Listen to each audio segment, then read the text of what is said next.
ایک صاحب کہتے ہیں کہ میں جاب کی وجہ سے دبئی میں مقیم تھا اور 4 سال بعد وطن واپس آ رہا تھا۔ واپسی کی تیاریاں کر رہا تھا۔ پچھلے 4 سالوں میں نوکری کے علاوہ کچھ چھوٹے موٹے کام کر کے میں نے پیسے جوڑ رکھے تھے کہ جب وطن واپس آؤں گا تو گھر والوں کے لیے کچھ تحفے بھی لیتا آؤں گا۔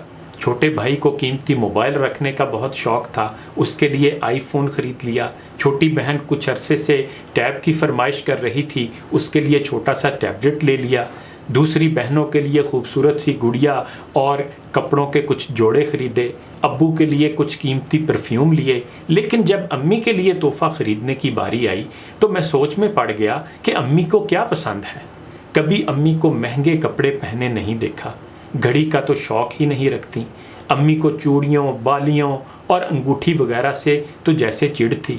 جب بازار جاتی تو بیٹیوں کے لیے تو چیزیں لے لیتی، لیکن جب اپنی باری آتی تو یہی کہہ دیتی کہ میں نے کیا کرنا ہے پہن کر، تم لوگ ہی پہنو، میں تو ان سب چیزوں کے بغیر ہی اچھی۔ یہی حال کپڑوں کا تھا۔ ایک بار نیا جوڑا لے لیتی تو بس پھر کافی عرصہ یہی سننے کو ملتا کہ ابھی تو لیے ہیں میں نے کپڑے، میرے پاس تو پہلے ہی بہت ہیں۔ پھر وہ صاحب کہتے ہیں کہ میں سوچ کر تھک گیا، لیکن امی کی کوئی ایسی بات ذہن میں نہ آ سکی کہ جس سے ان کی پسند کا کچھ پتہ چلتا۔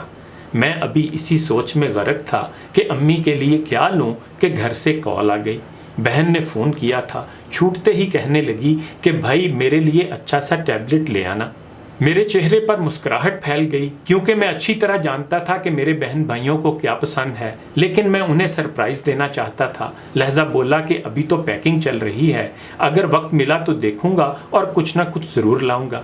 پھر میں نے بہن سے پوچھا کہ امی کہاں ہیں، امی سے بات کراؤ۔ میں نے امی سے خود ہی ان کی پسند کی چیز پوچھنے کا ارادہ کیا۔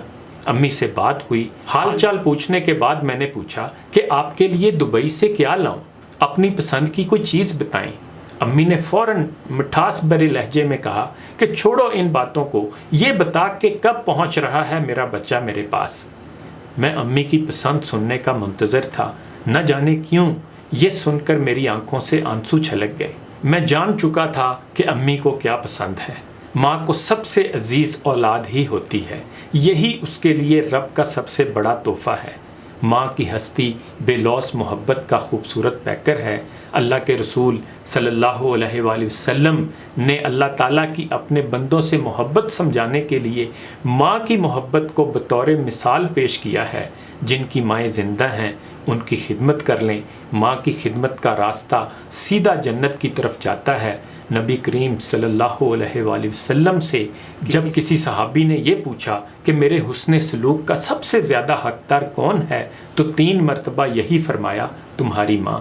اللہ تعالیٰ ماؤں کا سایہ سب پر سلامت رکھے۔ جن کی مائیں وفات پا گئی ہیں، اللہ تعالیٰ انہیں جنت الفردوس عطا فرمائے اور ہمیں ان کے لیے صدقہ جاریہ بنا دے۔ منور رانا کے اس شعر کے ساتھ اجازت چاہوں گا۔ چلتی پھرتی ہوئی آنکھوں سے اذاں دیکھی ہے، میں نے جنت تو نہیں دیکھی ہے، ماں دیکھی ہے۔